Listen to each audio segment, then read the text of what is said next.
जब हम रात को सो जाते हैं, रात को सोने के बाद सब जानते हैं कि हमारे अंदर से कार्बन डाइऑक्साइड निकलती है। हम ऑक्सीजन लेते हैं और कार्बन डाइऑक्साइड छोड़ते हैं। जब हम सो जाते हैं हमारे शरीर में रोम छिद्र होते हैं।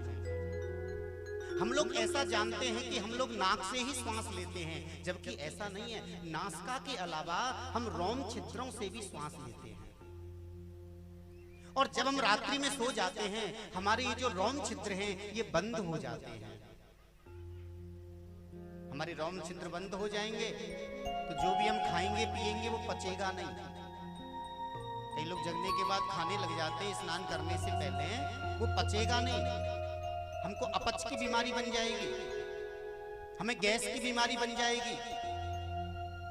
और यदि हम सबसे पहले स्नान कर लें और स्नान करने के बाद में कुछ भी खाना पीना करें, हमारे रोम छिद्र खुल जाएंगे, हमारी जठराग्नि जलने लग जाएगी और हम जो भी खाएंगे वो पचने लग जाएगा।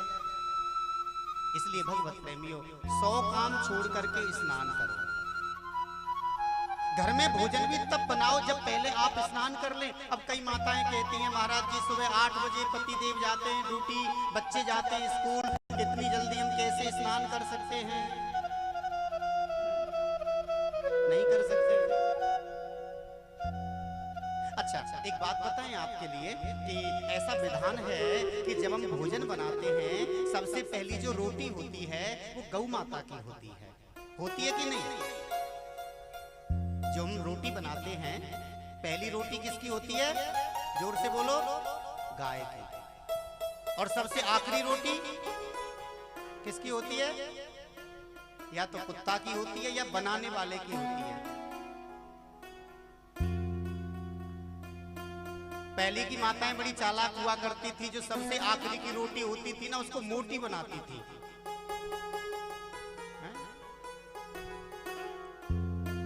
सबसे आखिरी जो रोटी बनती थी वो मोटी रोटी, और उसी एक रोटी को वो खा लेती थी। फिर कहती थी आज तो मैंने केवल एक रोटी खाई है। अरे मैया, तेने 3 रोटियों की एक रोटी बना दी। और आजकल क्या करते हैं, ध्यान देना, ये हंसने की बात नहीं है, मैं आपको ज्ञान की बात बता रहा हूँ। आजकल हम लोग क्या करते हैं, सुबह जगने के बाद भोजन बनाते हैं। अब जब स्नान नहीं किया है, हम यदि रोटी बनाएंगे तो गौ माता को रोटी तो खिला नहीं सकते। और हम लोग क्या करते हैं, पहली रोटी को या तो अपने पति को खिला देंगे या बच्चों को खिला देंगे, और बच्चों से ज्यादा पति को खिलाते हैं। अब पति को बना दिया गौ,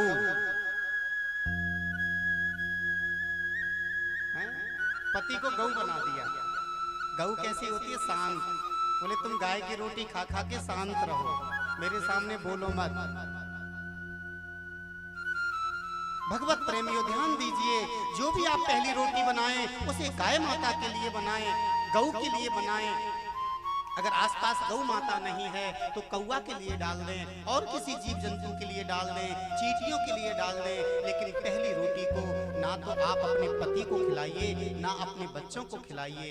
यदि आपने अपने पति को, अपने बच्चों को, अपने परिवार वालों को पहली रोटी को खिला दिया, आप सबसे बड़ा पाप कर रहे हैं। इसलिए भगवत प्रेमियों, पहली रोटी गौ को खिलाओ और आखिरी रोटी या तो बनाने वाला स्वयं खा ले या फिर आप जो है उसे कुत्ता के लिए खिलाओ।